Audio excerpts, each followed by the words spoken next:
Did you say something? No, I just said the internet's working now.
All right.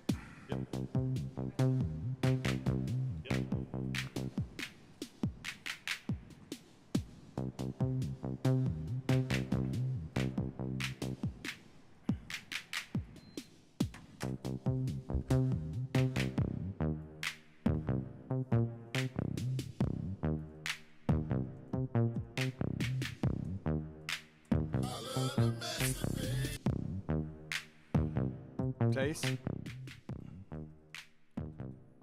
check your mic, please. Hello. Oh, Sorry. that's very loud. Sorry, well, I was right up in it. That's all right. I like it when you're all up in it. There you go. All up in that business.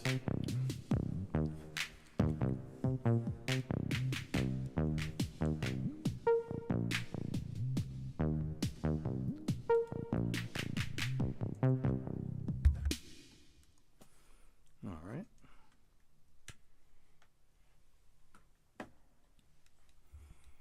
That was Super Android 23 on WXYC FM. Man.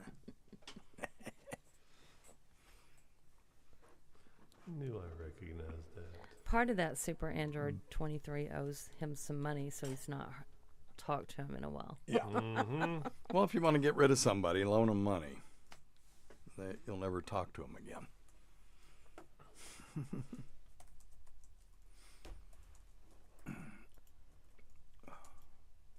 Last time I talked to him, he said, well, I thought you said you didn't care when I paid you back. It's like, okay, no, you're right. That was 2 years ago.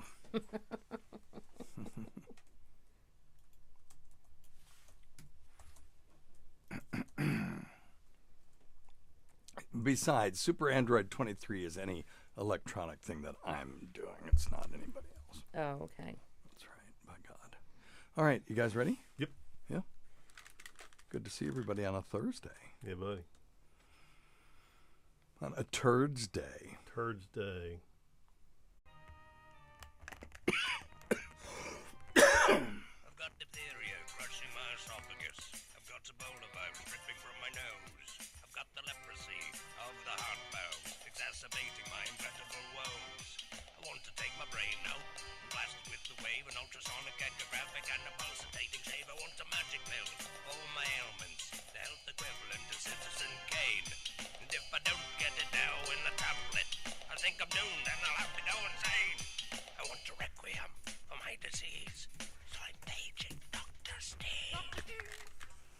It's Weird Medicine, the first and still only uncensored medical show in the history of broadcast radio and the longest running show on this channel.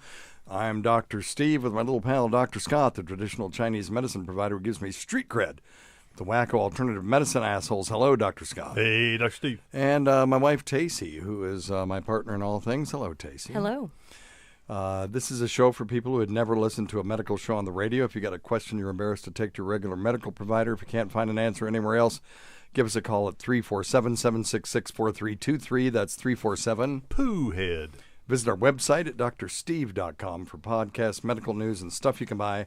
I can't mention contractually. Most importantly, we are not your medical providers. Take everything you hear with a grain of salt. Don't act on anything you hear on this show without talking it over with your doctor, nurse practitioner, physician assistant, pharmacist, chiropractor, acupuncturist, yoga master, physical therapist, or whatever.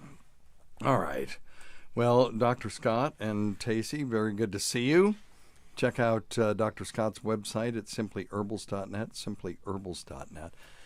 And happy birthday to our friend Cardiff Electric.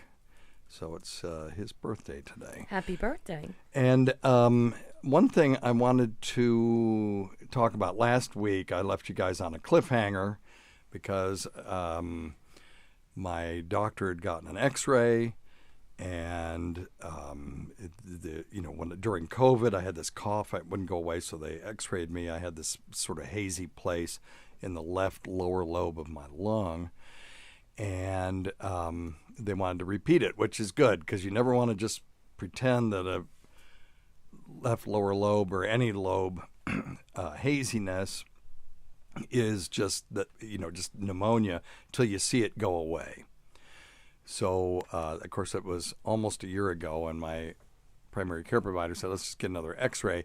He calls me. Now, their radiologist must really suck because he calls me and says, oh, no, that hazy place is gone, but you've got pulmonary fibrosis, right? Oh, my, yeah. And I was kind of freaking out because it's like, okay, well, I got 2 years or a heart lung transplant in my future, and I'm really too old for that. So, now, not all pulmonary fibrosis, I'm a catastrophist, so not all pulmonary fibrosis behaves that way. But anyway, I went to get a CT scan today. Oh, okay. And it takes, back in the day, they used to take 45 minutes to do. Yes. Now it's literally like a minute. There's way more time getting your insurance, doing all that stuff, getting you back there. Then they bring you in, you put your hands over your head, and you breathe 3 times. They run you through 3 times, And that's 15 seconds each, and that's it. Wow. It's done. So I got the woman to show me the films, and so you start at the top of the lung in these slices, right? Like you're slicing parallel to the ground. Mm-hmm. And they kept slicing and slicing. I said, there's no pulmonary fibrosis in there. It's like, hell, I'm good. And then we get down to the last, 10 slices. And I'm like, what in the fuck is that? The bottom of your lung. And Oh, damn. so I'm going to show everybody here. I don't know if they can see that. See, there's such a delay. But yeah, there it is. And I was like, oh my God. So I said, let's get a coronal view. So the coronal view is when you take it as if you're cutting from shoulder to shoulder. And so you're on a plane like that where you're taking slices. And you can really see it on this one. And it's kind of a wedge, and it looks like shit. It's got all kinds of septations and stuff in it. And I'm like, holy crap, I'm not going on vacation. I'm getting chemo next week. Oh. Well, okay, all right. Well, Tacey knows the answer, so I don't care. pretend. It's still not Anyway. a very good, fun story. Yes, it's a great story because I sent it to a pulmonology friend of mine, and he called the radiologist, and they said, doesn't look anything like cancer, so that's good. What it is scar tissue from when I had COVID-19. Wow. And listen, I've had badass MF and influenza with a fever of 105 and out of work for a week. And then, I've had a bunch of different weird viruses and things that have happened to me. Never had anything cause a permanent change in my in my anatomy. This thing was a son of a bitch. Even though I got over it quickly with the monoclonal antibodies, I still had that cough. Yep. for 6 weeks, and that's what that was. Damn. And now it's showing just this huge chunk of scar tissue. My pulmonologist thinks that maybe I even may have had a small pulmonary embolism. Yeah, because that's COVID-19 is known in older people to cause clotting inside the arteries and veins, and I may have just had a little blood clot go there because it's in a wedge shape, at the bottom of my lung. Yeah, it was a strange looking. Yeah. I've never actually in 35 years not quite seen anything like it, but they say they're seeing this all the time in people who had COVID-19. Wow. So I got to trust them because I had told Tacey this is what's going to happen. We're going on vacation on Saturday, and on Monday I'm driving back up here for a bronchoscopy on Tuesday. But after they looked at it and conferred, they said, you don't need a bronchoscopy. Just take some antibiotics, and we'll check it again in 8 weeks. So, yeah, so there you go. Happy ending to that. Cool, man. That's a good thing. And I was amazing. I will have to say, when I didn't know what it was, but I was pretty sure I did know what it was, and it wasn't this good thing that they ended up telling me, I was pretty sanguine about it.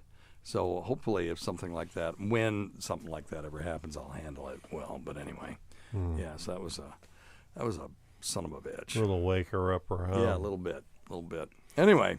Yeah, so I'm going to really enjoy vacation. Yeah, and I hate to interrupt, but are they having luck with antibiotic treatment on some of the scarring or some of the inflammation there a little bit? They think there may be some residual bacteria in there. Okay. Because sometimes you could get a post-viral pneumonia. Right. And often it's staph. Okay. And why mine is so closed off, that's a great question. Mm-hmm. And usually people get sick as shit. Now, I haven't been 100%, I'll tell you that. Mm-hmm. But I've been pretty damn good. Yeah, you've been in pretty good shape. Yeah. For the most part. I mean, I threw my cane away. Mm-hmm. And I got rid of my... did you throw it away or did you lose it? Well, I lost it, and that was when I realized I didn't need it anymore. Mm-hmm. But then I found it, and I haven't used it since. And I even... I still have the handicap sticker, if in case I go to a concert and I can't get a... No, I'm just kidding. Oh, my Lord. I got the eye roll from Tacey. So... No, but I still have it, and I'll hang on to it because I can't imagine this shit in my back won't come back. But anyway, yeah. So I'm kind of 100%. Even though if you look at my X-rays, I look like got 1 foot in the grave. Look at my back and then my lungs. This guy is doomed. And it's like I feel 100%. He's screwed. Doing good. Tacey and I are going to get it on tonight. There you go. Pre-beach trip. No, just thank God you're not dying intercourse. I guess. It's our once in a year, Anyway, it's fine. Celebratory. Yes, that's right. I'll leave you on that cliffhanger. I'll let you know. I thought we said tomorrow night. Oh, okay. There you go. I love to masturbate. That's my solution to everything. All right. So, yes. So there that is. And we're just going to do a whole bunch of questions today. And if you get any from the waiting room, let us know. Oh, of course. Okay. All right. Here we go. I guess I better do this first. Number one thing, don't take advice from some asshole on the radio. Yeah, boy, that is really true. Don't do that. All right. Here we go. Okay. Okay. Thank you. Hi, Dr. Steve. I have a question. Okay. I'm listening to a podcast, not one of your podcasts, but Dr. Ken Berry. Anyway, they're talking about cholesterol. Who? And I was just wondering, in your opinion, what do you think is the most important to overall health cholesterol number? Like, is it the LDL, the HDL, the triglycerides? So which one is the most important? Which one is the most important number? Thank you. Yeah. So the reason we check cholesterol is we want to predict heart disease. So the most important number is going to be the number that is the most accurate at predicting heart disease. And a lot of people now think that this determining your non-HDL cholesterol level may be the most important or the most accurate. Okay. And this option is a better risk predictor than your total cholesterol and even your LDL cholesterol. So what they do is they subtract the high-density lipoprotein, which is the good cholesterol, from your total cholesterol number. So it contains all the bad types of cholesterol. And so, a non-HDL cholesterol less than 130, and that's in milligrams per deciliter, is optimal. And now the other thing, though, is this cholesterol ratio. We've used this for decades. And that's where you take your total cholesterol and divide it by the HDL. So you have good cholesterol and then your total cholesterol. And if it's 3-to-1 or less, that's actually advantageous. So if you had a cholesterol of 120, total cholesterol, and a HDL of 40, that would be 3-to-1, and that would be advantageous. Okay. So both of those are very important. Neither one of those are single numbers. You have to calculate them given your lipid panel. So people ask about, well, what's the difference between good cholesterol and bad cholesterol? We can talk about that for a second. The way I always explain it is you have people building bricks during the day, and then you have people stealing bricks at night. And so if you have enough brick stealers who steal enough bricks during the night, the brick layer can never finish the wall. Right. So if you think of the brick layer as being your bad cholesterol building plaque in your arteries and the brick stealer as the good cholesterol or HDL cholesterol, ameliorating that, that's kind of a reasonable analogy if you just want to think about it that way, to remember it. So if the brick layer is able to complete the wall, in other words, if your HDL is lower, too low to give you an advantageous total cholesterol HDL ratio, then the brick layer will be able to finish the wall, and then maybe you'll be at higher risk for cholesterol. For heart disease. Right. Okay. So one thing that you can still do, though, is calculate your Framingham risk. And just go Framingham risk calculator. You'll need your most recent blood pressure and your most recent cholesterol. Do you know your numbers, Scott? I know we've done this recently. Yeah, the last time I had my labs recently, my cholesterol was, it was great. It's like 180 total. But Okay. I don't remember the breakdown.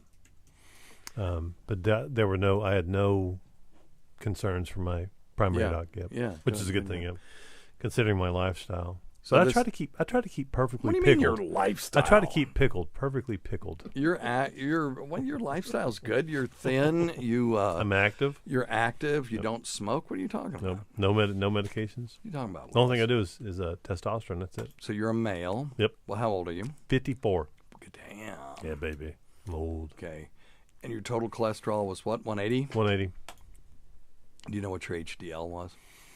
No. I'll just make up a number and say it's 50. Yeah, it was 50. Your blood pressure? I think 360 over 290. What? Well, that's only when I'm doing weird medicine. Okay. But usually it's about 130 over 180 over 80. Okay. And you're not on any medication for high blood pressure? Nope. Okay. And you don't smoke? Nope. And you're not diabetic? No, but I like edibles. No known vascular disease? No vascular disease. That's right. Okay. Yeah, so you're low risk. Your estimated 10-year global cardiovascular risk is 7.9%. What that means is you've got, 8 out of 100 chance of actually having a heart attack in the next 10 years. Mine was about 13. I was a little pissed I'd about take that. I'd take that number. I'll even take the 13, but that's kind of shitty because I thought I was doing better than that. Because my blood pressure is nothing over nothing now, but I'm on blood pressure. But the problem is, when you're my age, your risk never gets below a certain level. It just doesn't. So let me do mine real quick. So my blood pressure on, oh shit. Now I got to go back. Ah, you son of a bitch. Yes, I am on medications for high blood pressure. I am not a smoker. I'm not diabetic. And I don't have known vascular disease. But it's still 15%. Of course, that's your Now, my age. vascular age is 64 years, so I'm 2 years younger than my estimated actual age. So there you go. All right. Really, I think my doctor should be a little bit more aggressive with my cholesterol, but he knows that I have neuropathy, and so he's just trying to be cool with it. All right. Does that answer that guy's question? Yep. Okay, here we go. Believe so. Hi, Dr. Steve. Hey. I'm going to be 47 years old here this summer. I am, despite the fact that I am almost a few pounds away from losing 300 pounds, Okay, I'm awesome. still morbidly obese. I'm about 335 to 340 pounds right So now. he started at 545. His audio is not very good, but he Okay. lost 300 pounds, but he's still around 245. Yeah. Congratulations, by the way. I'm working every single day. I'm working hard on changing my diet, Yeah.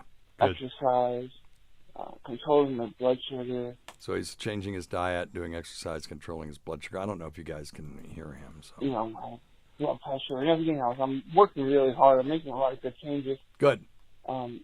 But I Uh-oh. also check my stupid nuts for lumps every day. Excellent. Every day. You don't have to do it every day, but you're welcome. He said he checks his stupid nuts for lumps every day. I highly encourage that. Maybe, once a month is probably enough, unless you just enjoy it. Okay. He cracked I'm himself calling up. about testosterone. Okay. How important is it to your overall health? Okay, his audio's so bad. What his question is how important is testosterone to your overall health? In other words, if it's low and you don't replace it, what's that going to do to you? And really, high testosterone can cause some problems. Low testosterone causes fatigue and erectile dysfunction. It's mostly lifestyle stuff, and the biggest parameter that we follow with people who have low testosterone is a parameter called health-related quality of life. And people with low testosterone have a lower health-related quality of life than people with normal testosterones. Yep. Period. Yep. And I know that I could tell a difference when I went from 2 pumps to 3. Oh heck yeah, me too. Yeah. Big time. So, so that's the real thing. The elevated or testosterone, people who juice or people who are producing testosterone that they shouldn't be because they have a testosterone producing tumor, they're at higher risk of heart disease and mental anguish and impulse disorders and things like that. Not so much with low testosterone, but I do recommend that if it is low, just see a urologist and get it replaced properly, because you will feel better, and it'll also help you get the rest of that weight off, Yep. and Agreed. will probably help if you have sleep apnea. That is a big one. Huge. I think I told you before when they first checked my testosterone, it was 45. So I can tell you what it feels like when you have low T. Were you juicing at any No, point? never. You never did. Never, not a single time. Only person I've ever seen that was that low was somebody that was Oh, I know it. using it, in the gym. Yeah, we talked about that too. I played. His was 0. Yeah, I played up at Western Kentucky, and we had a couple guys that took steroids there. Yeah. But I never even saw any, much less took any. Why I don't the know. hell was yours so low? I don't know. It's bizarre. It's bizarre.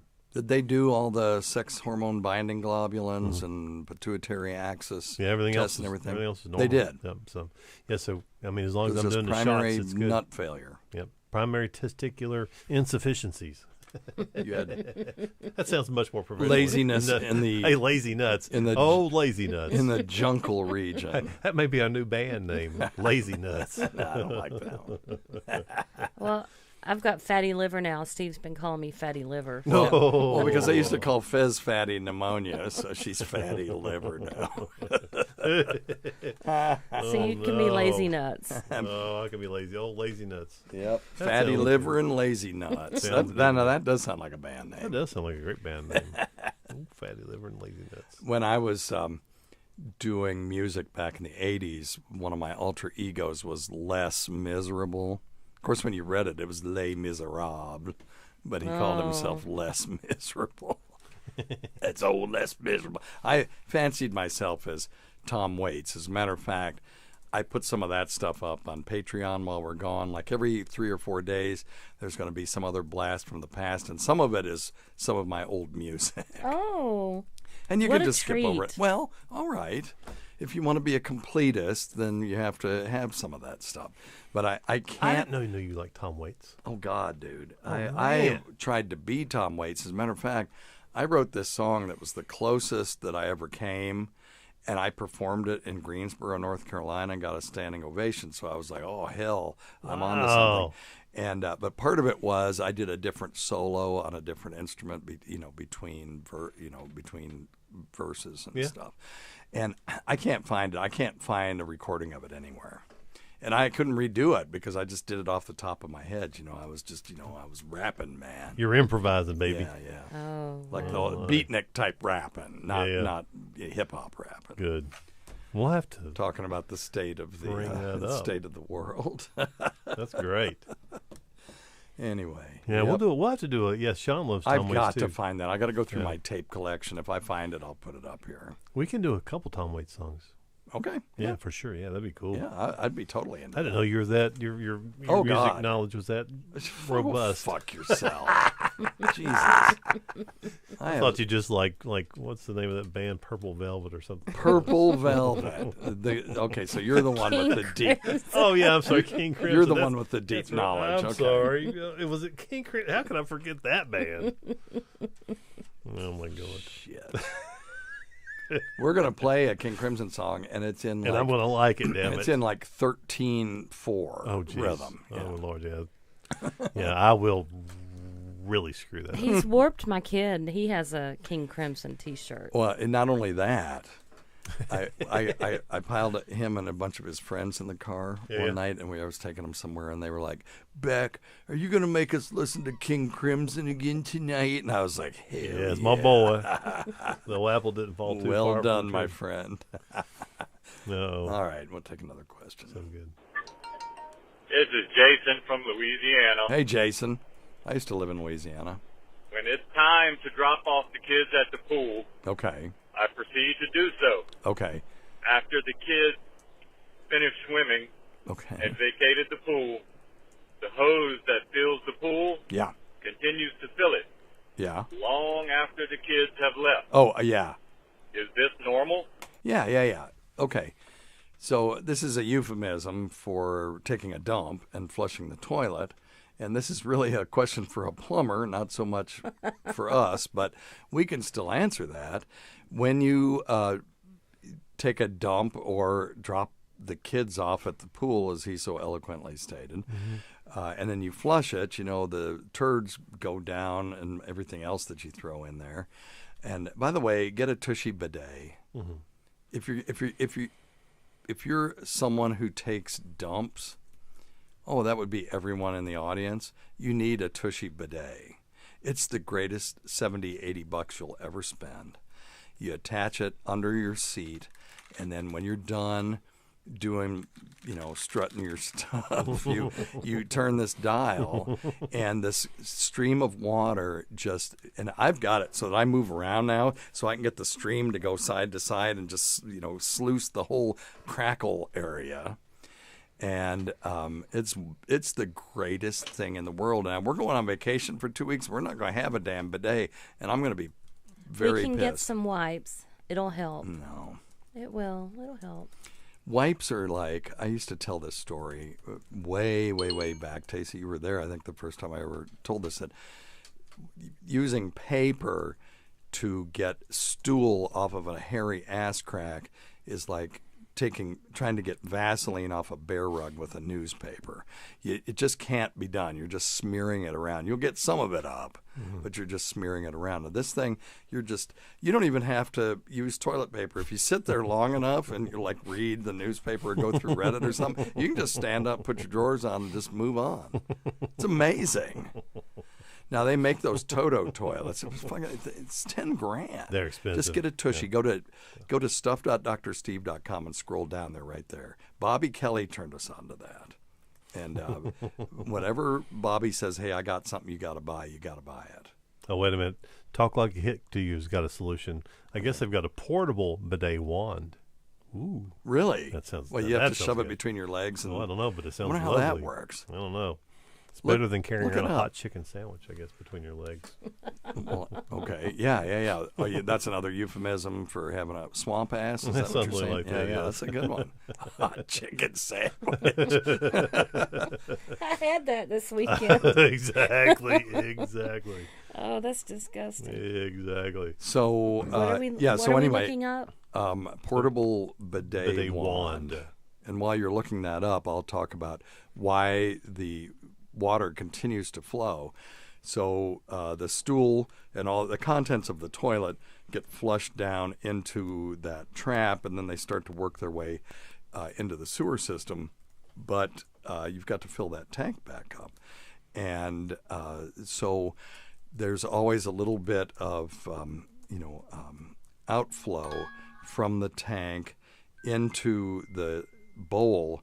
And if you take the top off to a normal, Flowmaster, you'll see that little hook tube that's putting just a little bit of water down back into the bowl.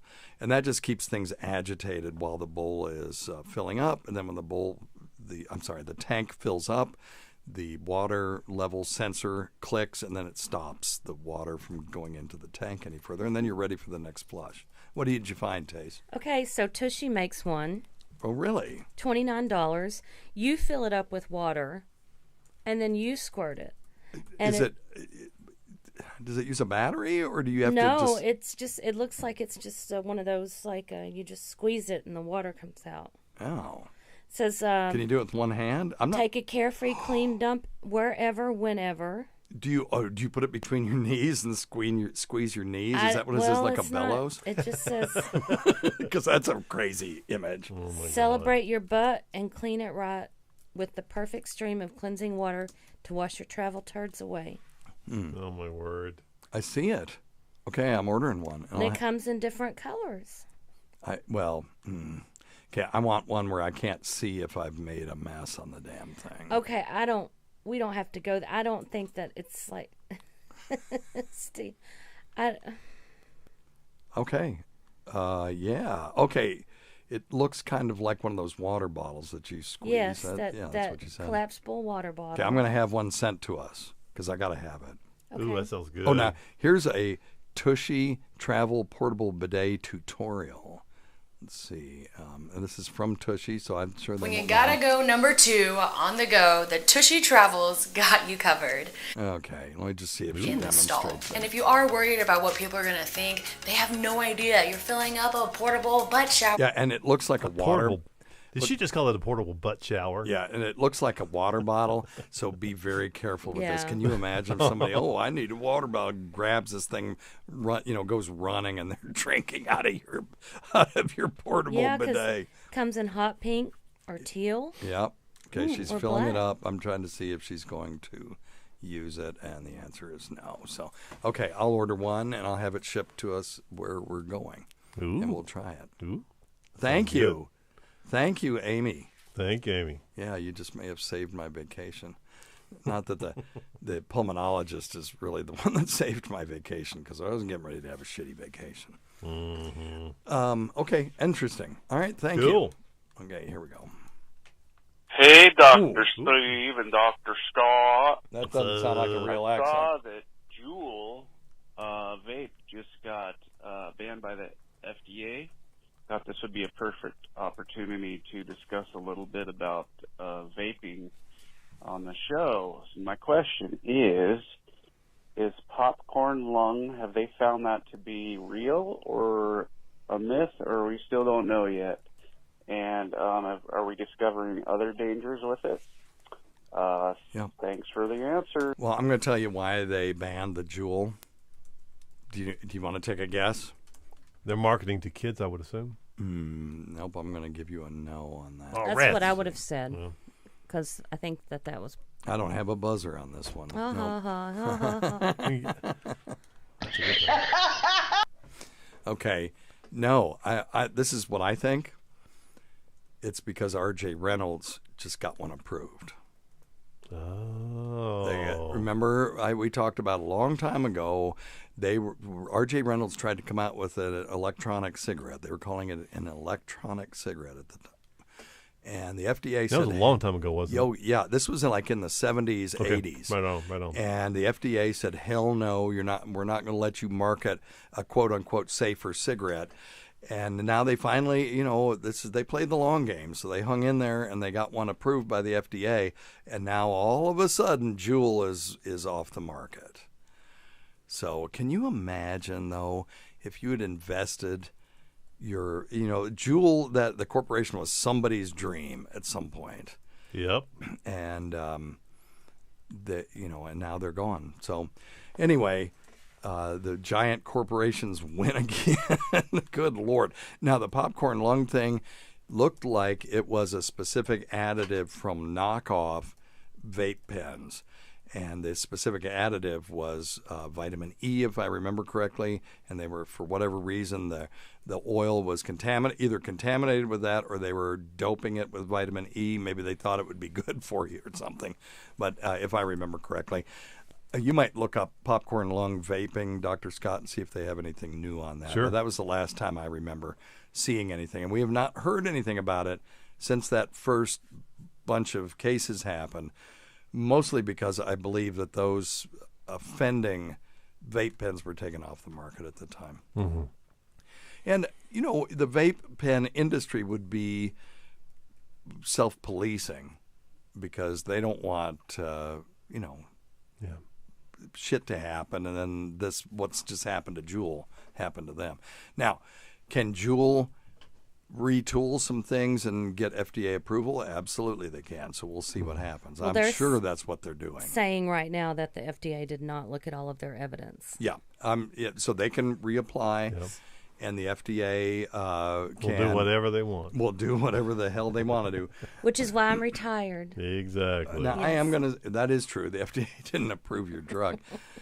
I have to always give props to the FDA, though. They are the reason that thalidomide was never marketed in the United States. Oh, no, they do wonderful things. Yeah. Yeah. So they are slow and deliberative, and they rushed some shit to market during COVID, but that was under these emergency use authorizations. And, they felt that was for the greater good. But in general, they're very deliberative. And if Juul can show them data that their manufacturing process and that their product is reasonably safe, then they will approve them as well. Well, it turns out the drug I was going to have didn't work anyway, so whatever. Oh, is that right? Yeah, that's what everybody thinks. Okay. Okay, so I came across something from UK Cancer Research. Okay. Does vaping cause popcorn lung? And it says e-cigarettes don't cause the lung condition known as popcorn lung. Okay. There have been no confirmed cases of popcorn lung reported in people who use e-cigarettes. Even better. E-cigarettes are one of the tools that can help people who smoke to stop. However, this is from a website. Yeah. Now, that was in the UK? Cancer Research UK. Because I remember when this first went down that I believe... And some of our UK friends who also watch 90 Day Fiancé with us. By the way, the last two podcasts I named, one was I Got a Text, and the other one was I Can't Be Arsed. And so I'm just putting on things that from 90, or not 90 Day Fiancé, what did I say? Love Island UK. Yeah, Love Island UK. But maybe someone in the UK can tell us. But I believe they were ahead of the curve when it came to electronic cigarettes, and it was legaler there than it was here at the time. That's very interesting. Well, this website just sounds like you ought to just go out and get one now. Yeah, sounds good to me. I love seeing those big giant clouds of stuff where you get behind somebody and it's just obnoxious. This giant cloud. And then I remember Liam and Beck and you may have been there as well, but we were in Asheville and we walked by this guy and he was a hipster. And he was like, well, I'm going to take a toot off of my vape pen, man. And he had this thing. It looked like a fucking clarinet. It was this big black and chrome thing with all these little levers and stuff on it. And he took a toot off of this thing, and this, monstrous cloud of smoke or vape, emanated from his lungs. It must feel great. I remember what it was like to smoke, and you always liked having that sort of full feeling and then expelling it again.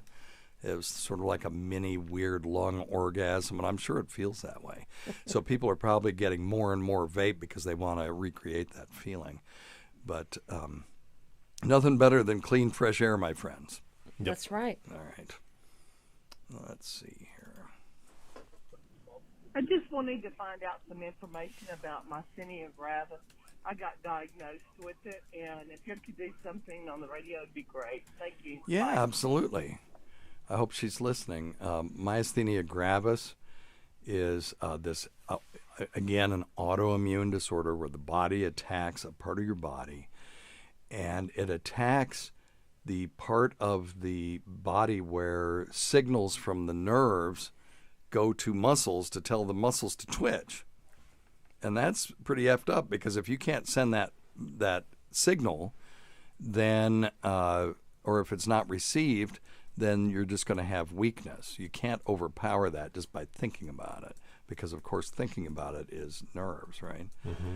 So these are muscles that are responsible for breathing and moving parts of the body, including the arms and legs.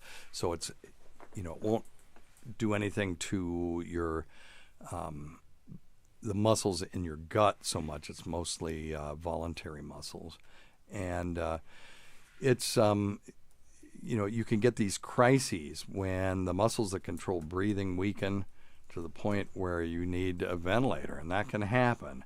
It can be triggered by infections, stress, surgery, all the things that trigger ketoacidosis, by the way, in diabetics, and trigger heart attacks in other people. So stress is a son of a bitch. And really, though, if you have myasthenia gravis, you have an 80 to 85% chance of never having that happen to you. But that means 15 to 20% people do have it. So what's the treatment? Well, okay, so there are several treatments. Let me talk about what causes it, and then you'll kind of figure out what the treatments are before I even get there. So this there's this error in transmission of nerve impulses to muscles when that normal communication is blocked, and the myasthenia antibodies block and destroy the receptors for this neurotransmitter called acetylcholine, and it's actually at that neuromuscular junction, in other words, where the nerve and the muscle meet. And the thymus gland is probably also associated with myasthenia gravis. It usually grows until puberty and then gets smaller and is replaced by fat. And as a matter of fact, if you've ever had sweetbreads, those are goat thymus glands. They're very tasty. And but in people with myasthenia gravis, their thymus gland doesn't turn into fat. It's still active. So there's something going on there. So so they treat it by removing your thymus gland. That's one of the things. If you have an active thymus gland, they will do what's called a thymectomy. And then there are also antibodies. And these monoclonal antibodies will target this process by which you are making these acetylcholine antibodies. And there's a drug called I hate these monoclonal antibody names. Eculizumab, ECULIZUMAB. And if you have that anti-acetylcholine receptor antibody, you are a candidate for this medication, and it is very effective. Does it have adverse effects? Yes. But, most people will trade that to be able to use their muscles again. Yes. There are anticholinesterase medications. There are other immunosuppressive drugs that just suppress the immune system altogether. If it were me, I'd probably go for the antibody because it's more specific. Mm-hmm. One of the other things they can do is clean your blood out of these antibodies. They do that through this process called plasmapheresis. Okay. And you can just sweep the antibodies out of your bloodstream. Now, that's temporary because you'll keep making You'll make them. more, okay. But, if you do that periodically, you could keep it in check. How often, just out of curiosity, how often would they do it? It sounds like kind of if you had to do dialysis on someone, you have to do it I don't know the times a answer to week. that. I think it depends on the patient. on how bad. Okay. Yeah. All right. So, they've gotten way better at treating this. When I was first a medical student, this was basically, considered a very difficult disease to manage, and now it's a lot easier. These monoclonal antibodies have really revolutionized some of this stuff. Yeah, shoot, yeah. I mean, look at Tacey's mom. She's talked about it on the show, so it's not. I'm not saying this isn't a HIPAA issue. She's got rheumatoid arthritis. She takes a monoclonal antibody for it, and it just she just keeps on keeping on. Yeah. And she didn't get the what we call the ulnar deviation, or the stigmata of rheumatoid arthritis, where you'll see the fingers and knuckles start to bend toward the ulna, which is the outer bone of the arm when your hands are, the palms are facing the ground, palms down. And you'll see that, those big, beefy knuckles, and then they're just bent away from the midline of the body. So, you just don't see that as much anymore, which is good. We used to have to treat people with gold and all kinds of old school stuff. Mm-hmm. They treated people with, tuberculosis with gold. The other thing that they would do with tuberculosis back in the day was they would collapse your lung. And they did this on Peaky Blinders, and they were right on the money. They had no big spoilers. They had a kid in there that got tuberculosis, and they stuck a scalpel between her ribs and let her ribs collapse, or her lung collapse. And when the lung collapses, the theory is that if the organisms can't get oxygen, then they can't live and it'll just die. And then later on will re-expand your lung. I don't know what the efficacy of what that was, but I know they did it. And you could only obviously do one at a time. He's kind of the first ones that did it. Yeah, like, the first was a doozy. Yeah. Oops. Yeah. I'm an overachiever. Let's do both of them at the same time. Yep. Yeah. All right. Wow. So that's myasthenia gravis. Good luck with that. Let us know how you do. Oh, my God. We are interested. Hey, Dr. Steve, Dr. Scott. This is Mike from Maryland. Hey, Mike. Listening to the episode where you're talking about Bell's palsy, Ramsey Hunt, shingles. Yeah, we were talking about Justin Bieber had Ramsey-Hunt syndrome, which is when you get shingles in your ear, and it affects the nerves that go to the face, and you get facial weakness and some other things. All that. And a 35-year-old male. I have never had chicken pox, and my daughter... Scott, while he's talking, would you or one of you look up when did the chicken pox vaccine come out, and how many years ago was it? My daughter is school age, and she's at that age where she's probably going to be home soon. So my question is... Well, okay, maybe she will. If she's been vaccinated for chickenpox, she may not bring it home. But anyway. Am I supposed to avoid her at all costs? All the time? No. Chickenpox as an adult is bad for an adult. Worse than shingles, maybe as bad as shingles. No, it's bad. If you get chickenpox as an adult, it's bad. Did you get an answer on that? 1995. How long ago was that? 95. Oh, now I got to do Howard Stern math. 27. Each year, more than 3.5 million cases of chickenpox, 9,000 hospitalizations, and 100 deaths are prevented by the vaccine in the U.S. Okay, good. Yeah, chickenpox is not a completely benign disease. Most kids who get it are fine, but it does cause a few deaths in kids from time to time. Not anything like measles did. Mm-hmm. But, you never heard back when I was a kid of having measles parties, but you always had chickenpox parties. Yep. So I'm in doubt that you didn't have chickenpox. It's so communicable, so common. The number of people that are adults that truly haven't either had the vaccine or had chickenpox are very low. Now that we have an immune population, that's going to change. Right. Because if you don't vaccinate your kids for varicella, and they're in a population where most of the people around them have been vaccinated, then they can get to adulthood and never get it. And then now when somebody gets shingles, they can get chicken pox. So those are the people I'd be more afraid of. But what you could do is just go to your primary care, say, I don't know if I've ever had chicken pox. Can you check to see if I have antibodies? If you have the varicella antibodies, then you've either had the vaccine or you had chicken pox. Now, he was right on the cusp of being at the age where he could have had chicken pox vaccine. This says more than 95% of Americans have had chicken pox by adulthood. Yeah, but again, going to change now that we have this generation that is moving forward in time. And the people that got chicken pox are dying off, and now you've got a population of people that never had chicken pox. I do feel better about the chicken pox vaccine. I used to say I wasn't a fan. Yeah. Well, because I've seen adult chicken pox, and it sucks, and they never could tell me, is this lifelong immunity? Okay. And but then when I realized it's a live attenuated virus, those tend to give you lifelong immunity, so I feel a little better about it. We'll know soon enough if we get a whole bunch of adults starting to get chicken pox and the FDA comes out and says, or the CDC comes out and says, well, now you got to get a booster for that because you got varicella vaccine when you were a kid. But we'll see. So far, have not seen this raging epidemic that I was concerned about.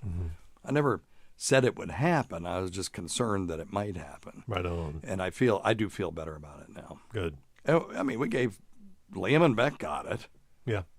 Yep. You know, the vaccine. The vaccine. Yeah. All right. Interesting. So go get a titer and then see. But if you have not had it, if you are vulnerable, look up chickenpox vaccine in adults. And I think that you can get it. Should adults get the yeah, you can get it anytime.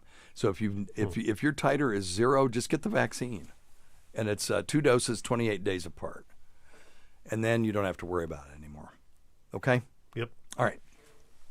See, we can find out stuff even if we don't know the answer. Hey, Dr. Steve. Hey, man. Hello, everybody. Hey. Hope you are well.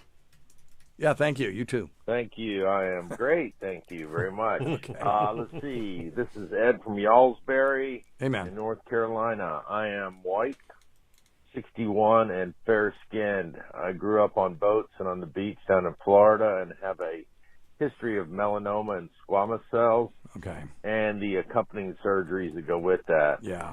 I even had Mohs surgery, which you do not want to Google. Why? A wise guy. Let's see. See Mohs surgery again.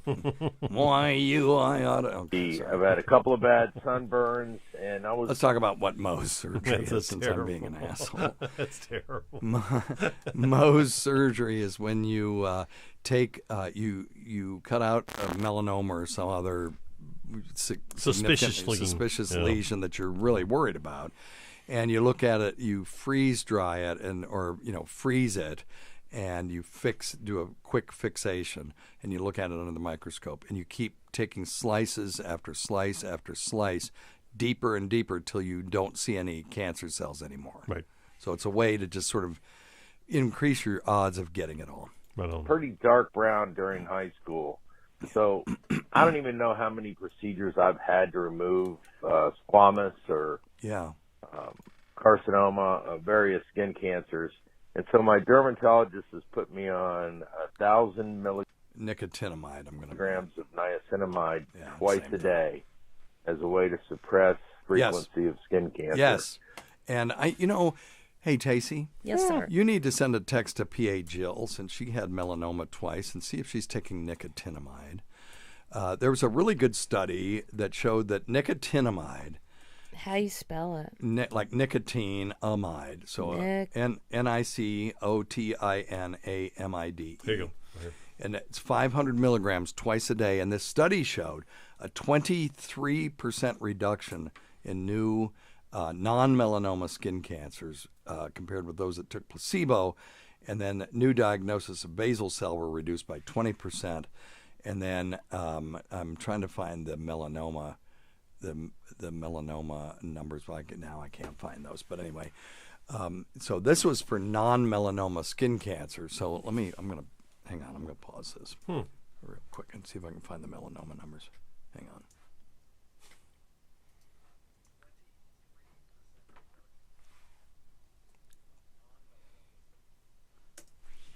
to stop right there. Hang on. It's getting hot in here. I know, honey. Sorry. It's because you're hot. Mm-hmm.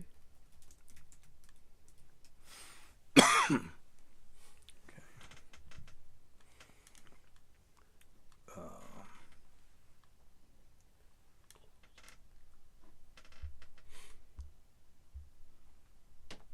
That's all not. I know they did one on melanoma. Okay, wait a minute. Here we go. I found it.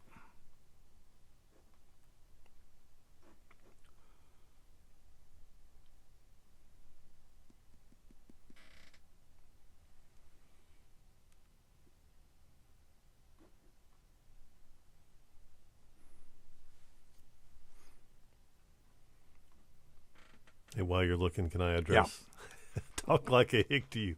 She says her 85-year-old dad thinks Big Joe sounds fun. Your 85-year-old dad is a wise man. She sounds fun. She does sound fun.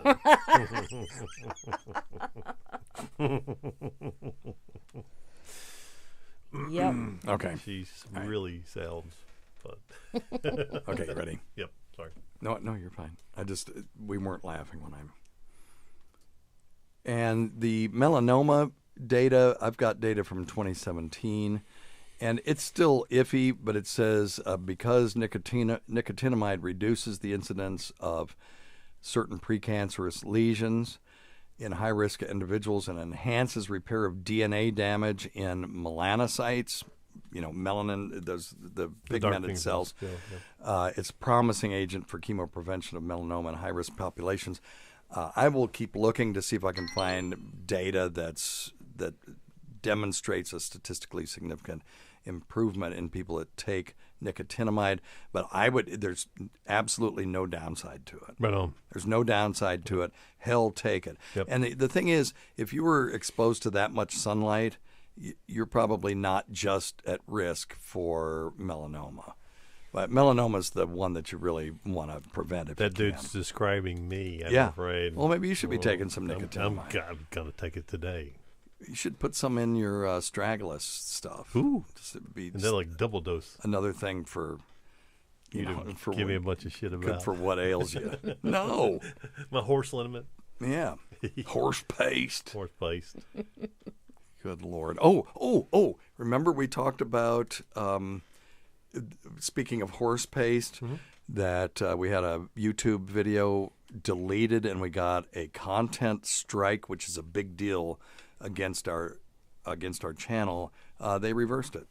Oh, good. Somebody actually went and listened to what we were saying finally after tweeting them, and thanks to the people in our audience that also tweeted to them to say this is bullshit. Yeah, awesome. Thank you, guys. They did pay attention, and I got a tweet. It's funny. There's no email, there's no phone calls you could do, but you can tweet to them, and then stuff gets done. So anyway, I'm going to quit saying salty things about YouTube, and I do appreciate them taking a look at it. All right. Well, thanks, everybody. We'll see you in a week or two. Until next time, check your stupid nuts for lumps, quit smoking, get off your asses, get some exercise. We'll see you in 1 week for the next edition of Weird Medicine. Thanks, Tace. Goodbye, Thanks, everyone. Scott. Thank you, guys. All right. Let me put all this together. And I recorded it on the wrong track, but that's okay. Anybody got anything? Whoa! Anybody got anything in the chat room? Yeah, Colin's got a good question. He always has good questions. Yeah, he really does, yeah. So what you got, Colin? He's asking about post cholecystectomy syndrome. Yeah, having arrhythmia, heart arrhythmia. Yeah. Whoa. Yeah. Jill says no. Okay. Tell her she needs to start taking it. Start it. 500 BID.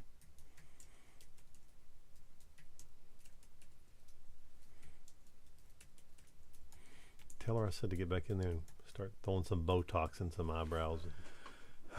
She's starting the Botox. I don't know what she's doing. This is interesting. After cholecystectomy, the heart, the risk of atrial fibrillation significantly decreased. Isn't that interesting? But surgery itself can cause stress that causes you to have arrhythmias that you otherwise wouldn't have had. Well, and the other thing I was thinking is possibly a little vagus nerve. Sure. May be damaged. He said he gets it after he eats. Gets postprandial atrial fibrillation. Yeah, which is really interesting. Well, that's going Colin, to are be you something. still there, buddy? It's going to be something vagal. I would think. To me, that's the only thing I can think of, because I've not heard of that. Okay, here it says postprandial hyperglycemia is a possible contributor to paroxysmal atrial fibrillation. There you go. There you so go. let's do Yep. that one in the Okay. chat room. I mean, in the on the podcast. Podcast, sure. Let's see.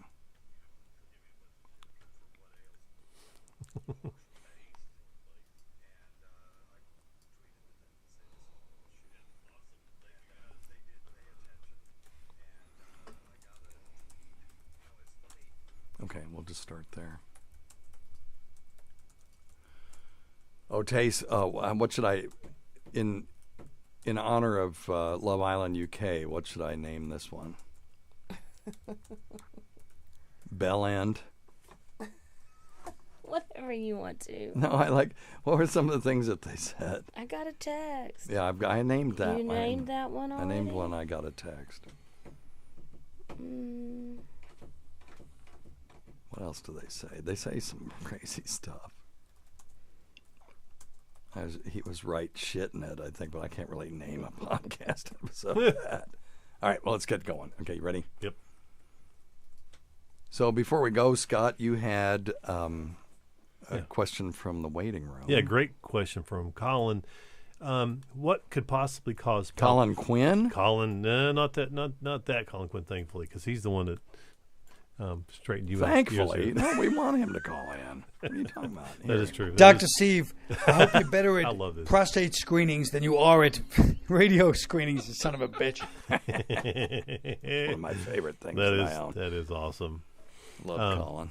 It is funny. So, but our Colin says, "What would cause palpitations after eating?" ? It started happening after he had his gallbladder removed. Wait, and, palpitations or was it atrial fibrillation though? Tasting. Crack on. Crack on. Okay, yeah, we'll call it crack on. Now, Okay, he said palpitations. I said atrial fibrillation. That I know it's not the same thing. No, that was my fault. It's not even close to the same No, thing. No, I know. That's my fault. I misread. Sorry, Colin. We'll get it straight. At least you're paying attention. Yeah, at least I'm paying attention. Yep. Yeah. So palpitations after eating. So I when you first told me about this, I wanted to look up atrial fibrillation after you eat, and that is a known thing. It's unusual. Mm-hmm. And it's called postprandial paroxysmal atrial fibrillation. And they feel that elevated blood sugar is a contributing factor to that. Okay, makes sense. So they did a case of 73-year-old woman, had postprandial hyperglycemia. So postprandial means after you eat, hyperglycemia, elevated blood sugar, suffered from drug-refractory paroxysmal atrial fibrillation. Paroxysmal means comes and goes. Paroxysms. And they put her on a 1,600 calorie a day diet and had her walk 3 times a day for more than 30 minutes. Never happened again.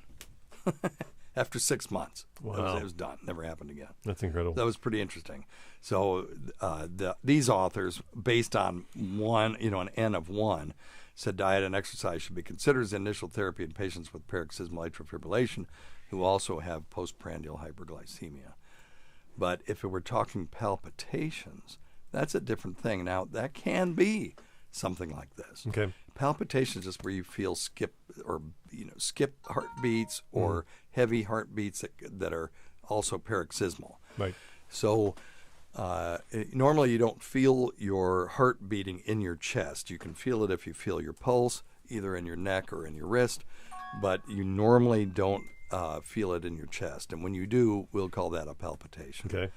So they're very common. I used to have them all the time. Younger people tend to have more of them, and actually more healthy, well-toned people will have more palpitations than sedentary fatzos like me. So that's probably why I don't have them anymore. But if they're recurrent, particularly if they are associated with symptoms. Okay. Oh, good. No. Am I 16 again? That's okay. Symptoms. Hello, Mr. Haney. If you, he was Mr. Haney. He would say, hello, Mr. Douglas. Anyway, if you are having them accompanied by what symptoms like shortness of breath, chest pain, left arm weakness or pain radiating down the left arm, sweating or anything like that, you would want to get that checked out ASAP. Mm-hmm. But otherwise, if you just have them and they're just sort of, hey, I just noticed this periodically, if you can find a pattern to it, that'll help them figure it out. But what they'll do is they'll put an event monitor on you. Mm-hmm. Sometimes a Holter monitor. So if a Holter monitor and event monitor are two different things. Mm-hmm. Holter monitor will measure every single heartbeat for 24 to 48 hours. And then an event monitor you can wear for a month, and you just push the button when you have an event. Right, that you feel. That's you right. Perceive, right. And it'll be monitoring your heart rate the whole time.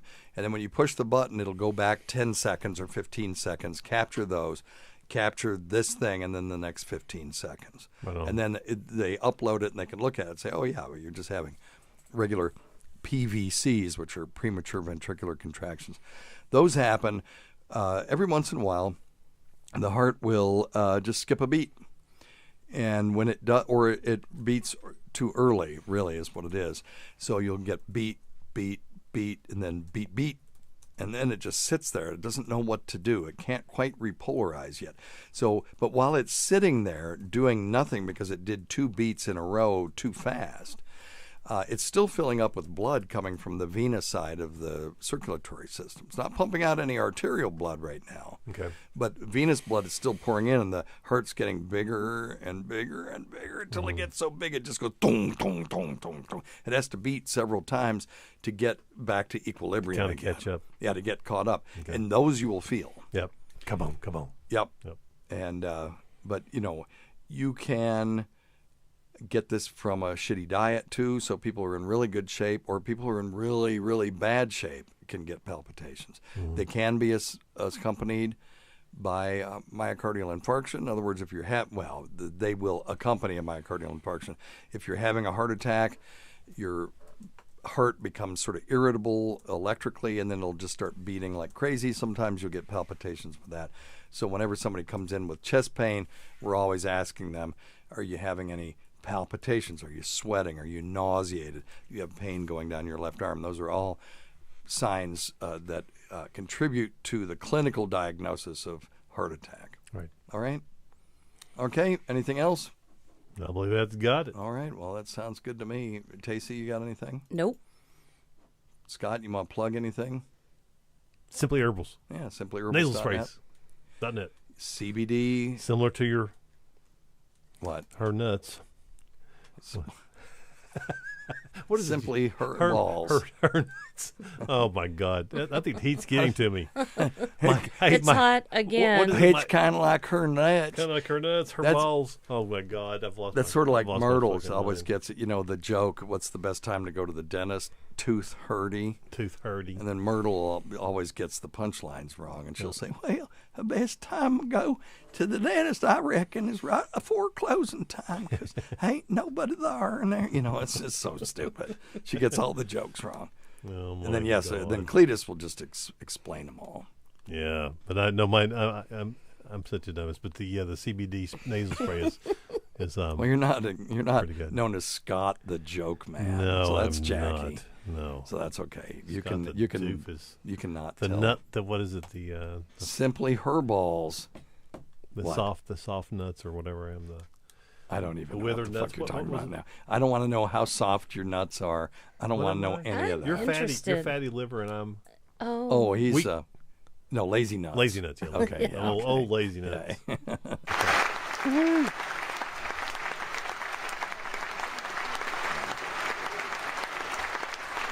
Ladies and gentlemen, lazy nuts and oh shit, who are you again? Oh. Fatty liver. We'll try again. Wait a minute. Ladies and gentlemen, give it up for Fatty Liver and Lazy Nuts. Thank you. Thank you, everyone. Oh, the room turned so quickly. Mm-hmm. So dumb. All right. Well, listen, thanks always go to Dr. Scott, Tacey. Thank you for being here. We can't forget Rob Sprance, Bob Kelly, Greg Hughes, Anthony Cumia, Jim Norton, Travis Teft, that Gould girl, Lewis Johnson, Paul Ovcharsky, Chowdy 1008, Amanda Swan, Kim Chickens, Colin Carnes, Adam Goldstein. Check out Adam Goldstein TV.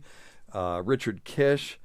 Who else is here? I Talk Funny to You. That's Amy, David Corchado, Sean Pedrick, and the rest of the waiting room. Check out, the shout-outs to Paul Ovcharsky and Eric Nagel, the Port Charlotte Whore, the Saratoga Skank, the Florida Floozy, the St. Pete Barkeep Blower, the Dolly Museum Diddler, the Ballet Bimbo, the girl with a genetic half-sister no one knows about, except we do, Percy Dumb, Roland Campos, sister of Chris, Sam Roberts, she who owns pigs and snakes, Pat Duffy, Bill the Cop, Keith the Cop, Dennis Falcone, Matt Kleinschmidt, Dale Dudley, Holly from the Gulf, Christopher Walken's voice double, guitarist Steve Tucci, the great Rob Bartlett, Adam Goldstein, already said hello to him, Cowgirl Vic, thank you for your service, Cardiff Electric, Casey the soil scientist, Carl of the Talipes Equinovarus corals. They're a very exclusive family. Producer Chris, a.k.a. Paducah Chris. The subreddit news chick, a.k.a. That Broad. Crows and the Bukkake Queen. Jenny Jingles. The Inimitable Vincent Paulino, everybody. Eric Zane, Trucker Andy, Tucker and Anita Dixon. Bernie and Sid. Martha from Arkansas's Daughter. Ron Bennington, of course, our dear departed friends. GVAC, Barry the Blade, and Todd Hillier, who supported this show, has always been gracious and always was appreciated. Listen to our SiriusXM show on the Faction Chalk channel, SiriusXM channel 103, Saturdays at 7 p.m. Eastern, Sunday at 6 p.m. Eastern, on demand, and other times at Jim McClure's pleasure. Many thanks to our listeners whose voicemail and topic ideas make this job very easy. Go to our website at drsteve.com for schedules, podcasts, and other crap. Until next time, check your stupid nuts for lumps, quit smoking, get off your asses, get some exercise. We'll see you in 1 week for the next edition of Weird Medicine. Thanks, everybody. Thanks, Taze. Thanks, guys. Bye. Okay, we're not done yet. Nope. All right, we'll do this quick. Yep.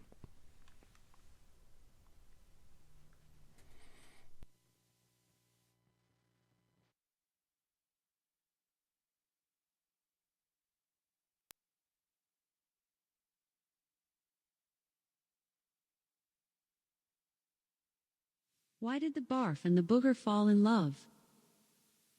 It's what's on the inside that counts.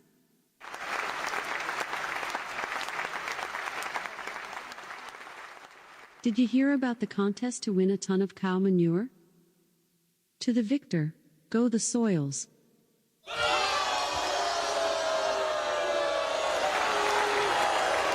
What's the difference between a well-dressed cyclist and a scruffy guy on a tricycle? A tire.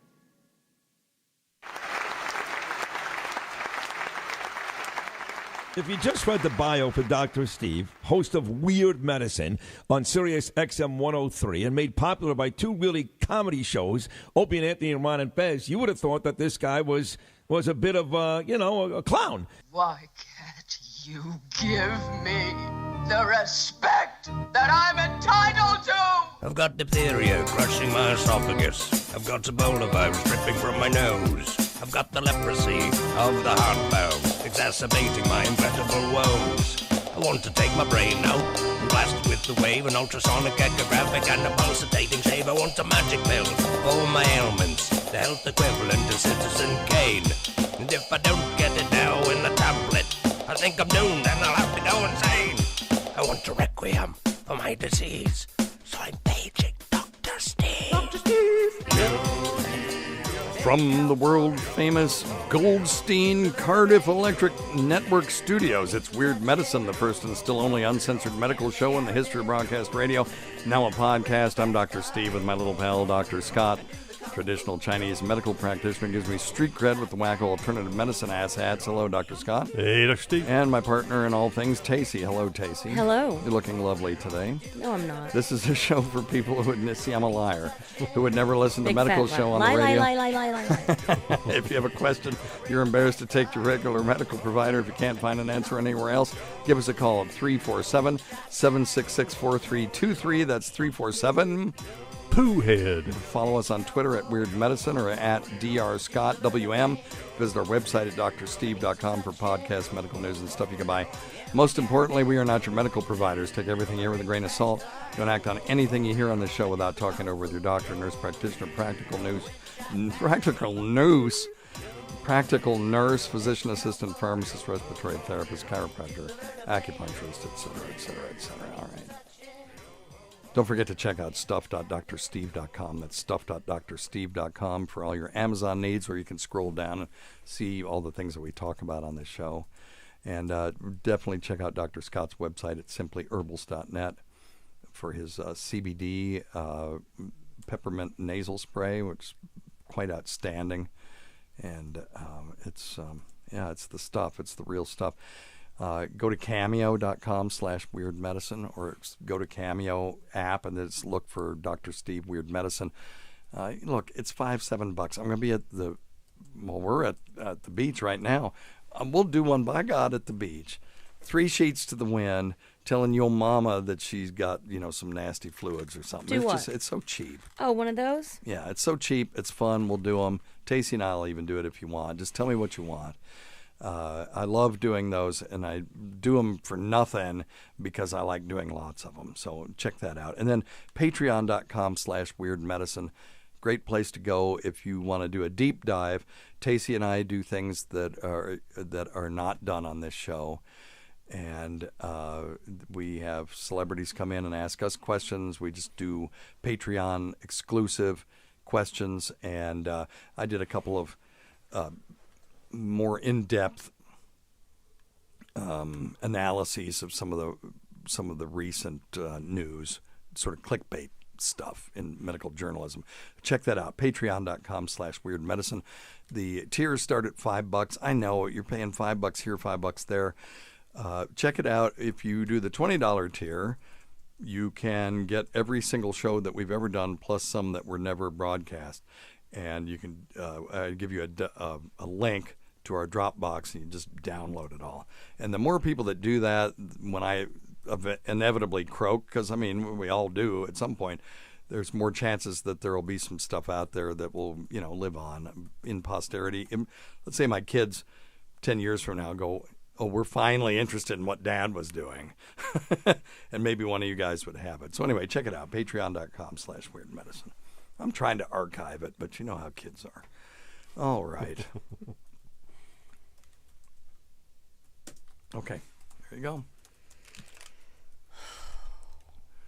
Save as Tacey can kiss my ass. Should call them that. Adam Goldstein is correct. A drunken cameo should be worth more than a regular one. He's got a point. That's funny. That's right. Well, okay, if you want a drunken one, do the 24-hour one, because it is more. Yeah, you got to do it within 24 hours. That damn Adam, I like him. He's one of my favorite people. See you later, loser. Okay, and I think Tacey would like Cool him. And he therapy. lives in Savannah. Oh, cool. So if we're ever driving down there and we stop in Savannah, hell, we if should I'd go have see known him. that. We were just in Savannah last week. Really? Yeah. No, he would totally show you the cool stuff. And he's very naughty on the internet, but in person he's a very nice feller. I call him a kid, but I think, how old are you, Adam? You're older than I thought you were. What's the date today? 6:30. Yes. All right, you want to play something? Let's do it. Let's you do want me it. to turn the air conditioning on? Yes. Okay. Please. Yeah, Amanda. Throat exercises for that ultra sexy voice. Either exercise or just smoke a lot. What's that? No, let me tell you something. My son Beck, has 10 times better radio voice than I do. Mine's deep, and I can do the kind of Michael Buffer thing, and now, in the ring, I can do that. But Beck's voice has more meat to it. And I've always wished that I had more gravel to my voice. So as I get older and my vocal cords start to weaken, I'll have more gravel, but I won't sound as precise. Isn't that wild? All right. And my allergies are always killing me. If you listen to my voice, well, I'll tell you what's a fun thing to do is go on that Patreon. I could play a little bit for you guys just so that you can hear it. How different my voice sounded because I was in the middle of a horrendous allergy season. It dropped my baseline voice tone and the timbre down about 3 full steps. And it's weird how different it sounds. Hang on a second. When was that? That was 2007. Is that when we thought you had sinuses and that we went up in the flu? No. This is when I was on Opie and Anthony. Okay. Hang on. Let me just go to Patreon, and I'll play this for you. Some of the people in the room have heard it, but I'll just play a snippet of it because it's just, I listen to it, it's crazy. I remember sounding like that, and I was kicking the inhaler so I wasn't coughing all over everybody. And let's see here.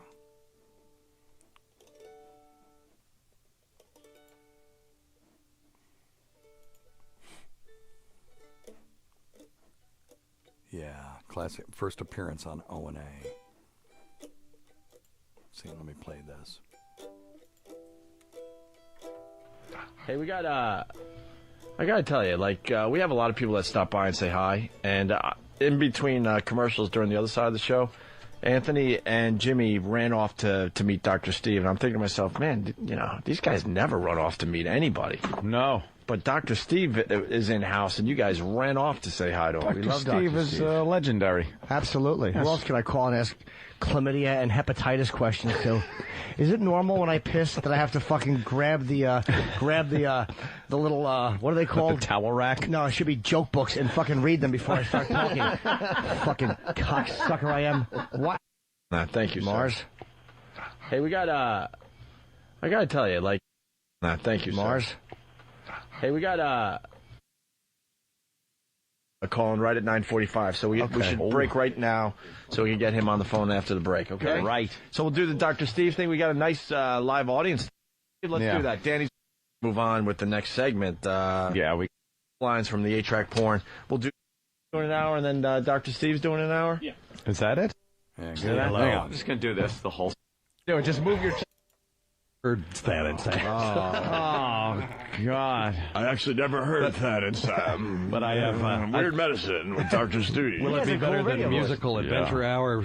Yeah, that's pretty good. Definitely. Explain further, though. Weird medicine. What do you mean? Well, we're going to... rubbing shit on your skin and stuff? Rubbing shit on your skin? What? I think the average... I've seen your fans. Yeah. We've seen our fans. So you're going to do a weight loss show.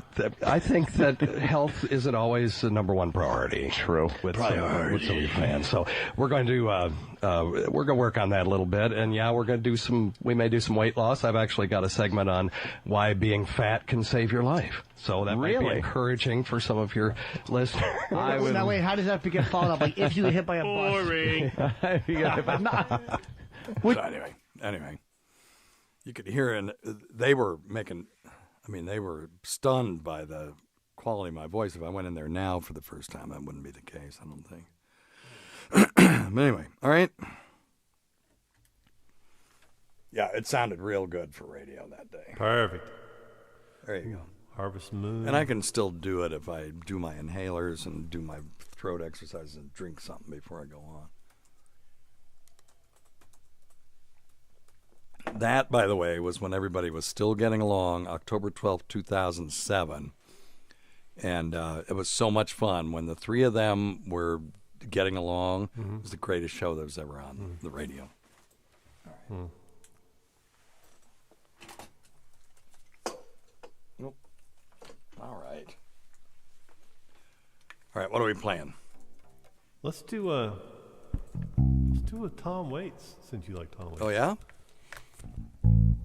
Let's do, you going to pull it up? You want me to email it to you? Let me just tell you what it is. It is pretty straightforward. It's Tom Waits, Heart of Saturday Night, in D. There's a D, there's a G, there's an E minor, and there's an A. That's a Tom Waits song. I was just doing it. I'd have to practice it to get it nice. Okay, what is it? Heart of Saturday Night. Okay, how does it go? D. Well, you gassed her up behind the wheel. G. With your arms around your sweet one in your Oldsmobile. E minor. And you're barreling down the boulevard. A. Looking for the heart of D. Saturday night. D. Yeah, let's hear that again. Well, you gassed her up behind the wheel. G. With your arms around your sweet one in your Oldsmobile. E minor. Barreling down the boulevard. A. Looking for the heart D of Saturday night. You get paid on Friday. Your pockets are jingling. You look at the lights. They start to tingle. E minor. 'Cause you're cruising with a 6A. Looking for the heart on Saturday night. And there go the courses of G. Then you comb your hair, A, and you shave your face, D. Trying to wipe out every single trace, G, of all the other days of the week. Just hold that. E minor. You know someday you're gonna, A, reach your peak, D. You're stopping on the red. Going on the green, G. 'Cause tonight it'll be like nothing that you ever seen. E minor. And you're barreling down the boulevard. A. Looking for the heart D of Saturday night. Then it goes back to the chorus of G. Tell me the crack of the pool balls. A. The neon is buzzing. D. Telephone's ringing at your second cousin, G. It's the barmaid that sits smiling in the corner of her right, E minor. It's the magic of the melancholy, tears in your eyes. Makes me kinda quiver down to the core. 'Cause you're dreaming of the Saturdays that have come before, E minor. And you're strumming and you're fumbling, looking for the heart of Saturday night. That's it. I think you got it. That's a great song. Okay, so let me write it down real quick. Yeah, I think we can play that one. Yeah, I think you. Boy, you're. I don't know how you do that. I could not strum as regularly as you do and sing all those off-tempo words. You know, cram all that stuff in. It's. Because you keep me in rhythm, I don't have to worry about rhythm. No, it's not. Yeah, no, I can't. I couldn't do that. I can't separate. Because when I start singing, then my fingers just do whatever my mouth is doing. Yeah. And that's the whole song. Is just those two things. So okay. Yeah, just the only difference is when you get to the chorus, it just starts with a G. Yeah. Got it. Okay, so D. Hang on. Yep. Hang on. So D, let me see. G, that's a great song. G, yep, G. I think it's E both. minor. All right, yeah, E minor. 2 beats, A. Yeah. D. And that's it. Over and over and over, and then the chorus is gonna be G. Comb your hair, A. Shave your 2, face, 3, D. 4, D. Trying to wipe 2, out 3, every 4, single trace to a G. Of all of the days of the week. Oh wait, hang on a second. Okay, the D goes for 8 beats. Yep, then, yeah, right? 8. Okay. Yep, yep. And then the G is going to go for 8 as well. And it's got you playing a bass B, but nothing. Really? Yeah. Okay. Just offset just to bounce up the G. So it's the eight more for the G, and then it's an E minor for a 4. A. And then back to the beginning. Okay, I got it. Yep. That's it. All right, you ready? I believe I'm ready.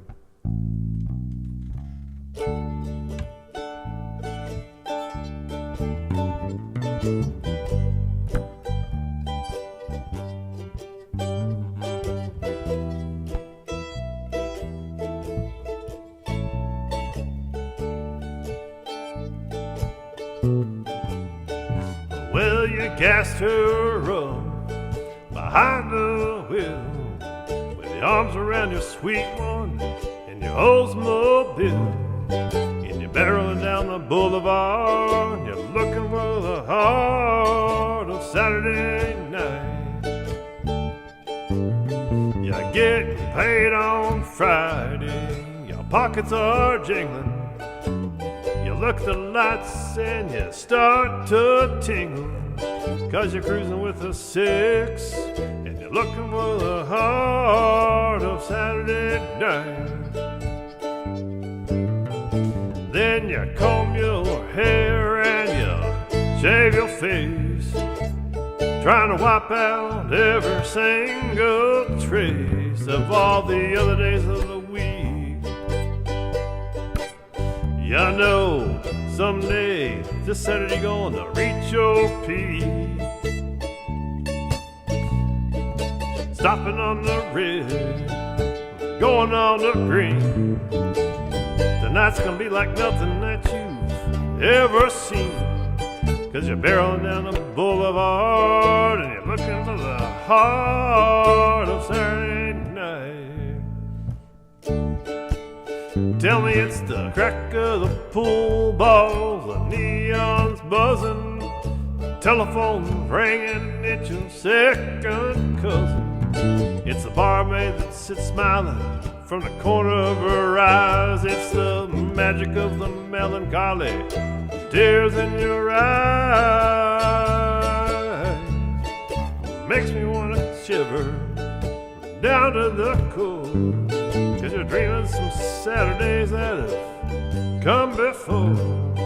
And you're stumbling and you're bumbling, you're looking for the heart of Saturday night.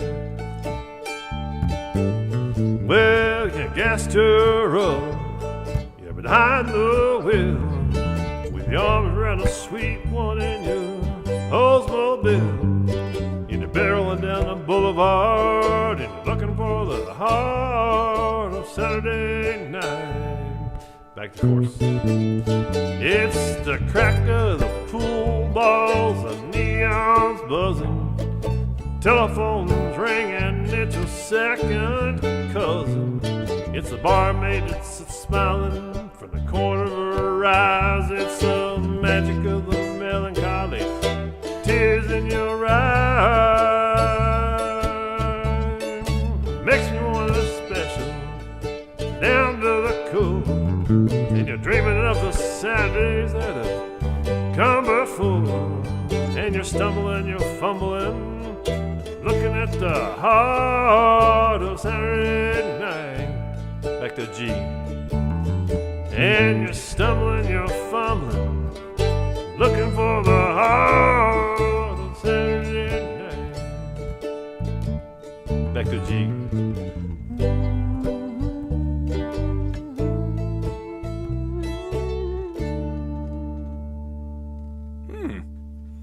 I'm going to give the song that.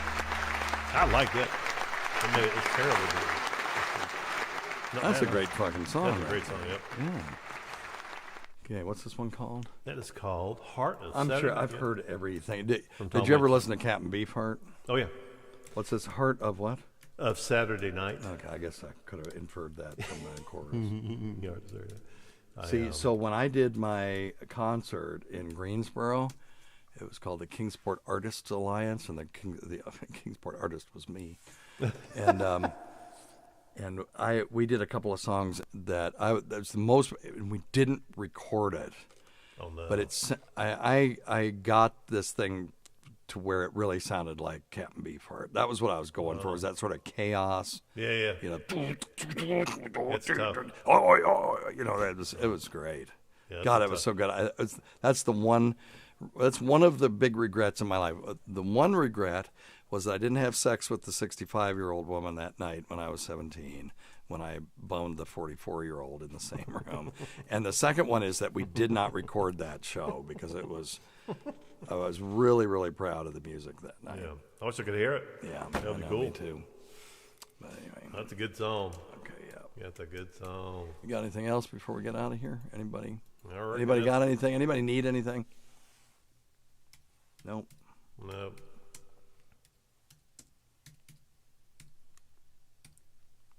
I'm saving this. Good stuff, guys. We do appreciate y'all.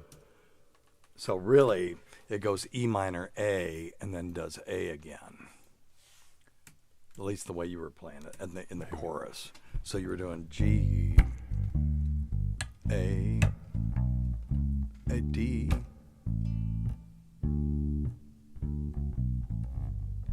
G, G, E minor, E, B, A. Yeah, A.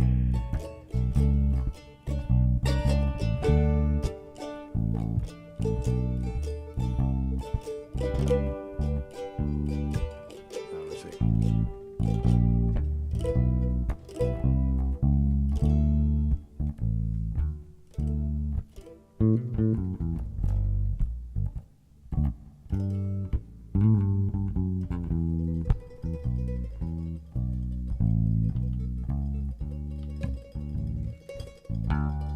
Yep. Okay.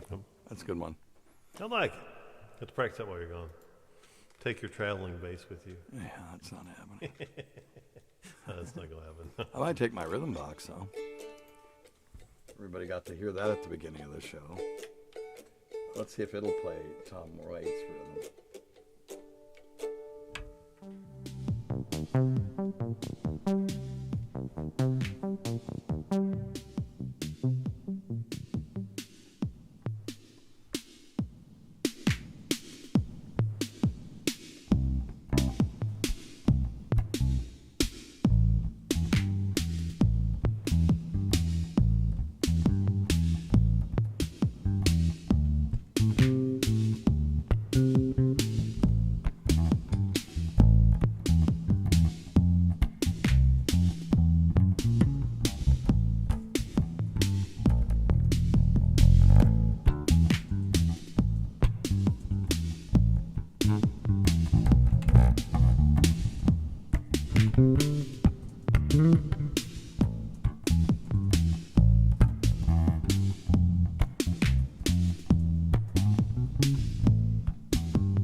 Oh, then, yeah, okay.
Thriller's gone.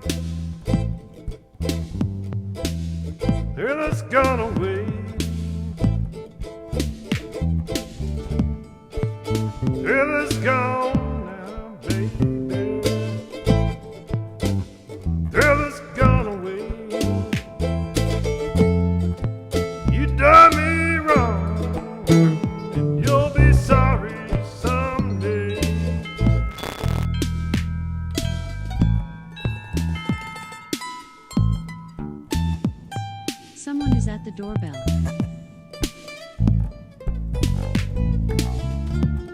Thrill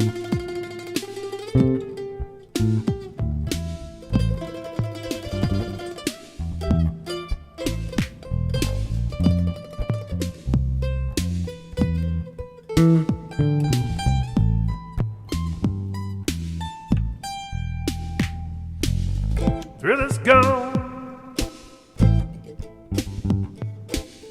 Thrill is gone away. Thrill is gone now, baby. Thrill is gone away. You done me wrong, and you'll be sorry someday.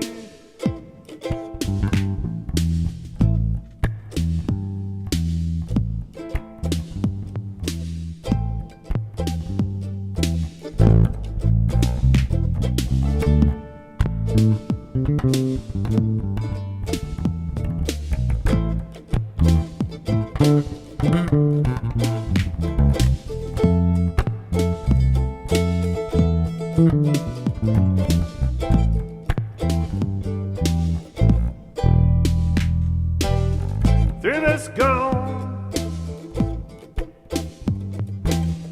Thrill is gone for good. Thrill is gone now, baby.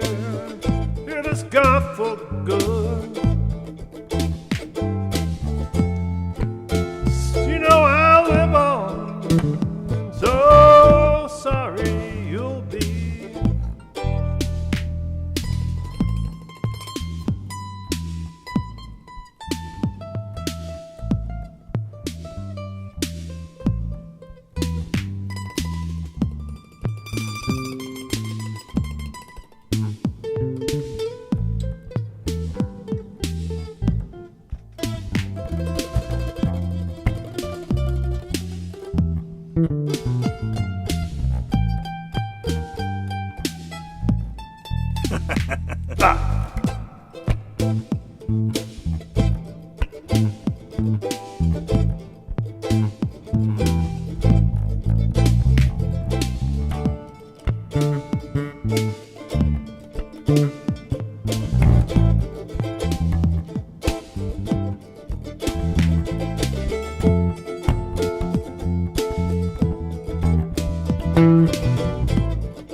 All right. Well, Good. enough of that. Sean, he does play a very lovely bass. No, my skills. He needs to turn it up. So My skills have gone to He shit. needs to turn it up louder so he can cover me. All right. All right, boys and girls, ladies and Thank gentlemen. you. To be clear, we're not here 2 weeks, right? Yep. We're back in 3 weeks. We'll be back on the third week. That's Third week, correct. that's correct. Yeah. Yep. Yeah. All right, boys and girls, I was right. Unless we do one from the beach. Unless he does one from the beach, and I Which will is not. possible. Yes, I will be. Might do a resting. Patreon live stream from there, but we'll make it like this. We'll just do this for, this group, and then we'll throw it up on Patreon. Sounds good, guys. All right. Everybody, take care. Thanks, everybody. Thanks, Kim. Hey, we'll see you guys soon. Bye guys. We're out. Yeah, I want a fainting goat, too. All right, it's pool therapy time, baby. I'm gonna go float for a bit. Yeah, Amanda's going to go have intercourse with her new boyfriend. Oh, okay. Well, there you go. Mm-hmm. At least somebody's getting some. Yep. Yeah, Sean, we're going to do it. And then we're going to do one from Rochester, too. You and me at the VIP table. Oh, cool. Yep. And anybody else that shows up, free drinks are on me, as long as you're not trying to be sober. And in that case, a hearty handshake. All right. I've said that before. All right. It's ridiculous. Battery off. Yeah.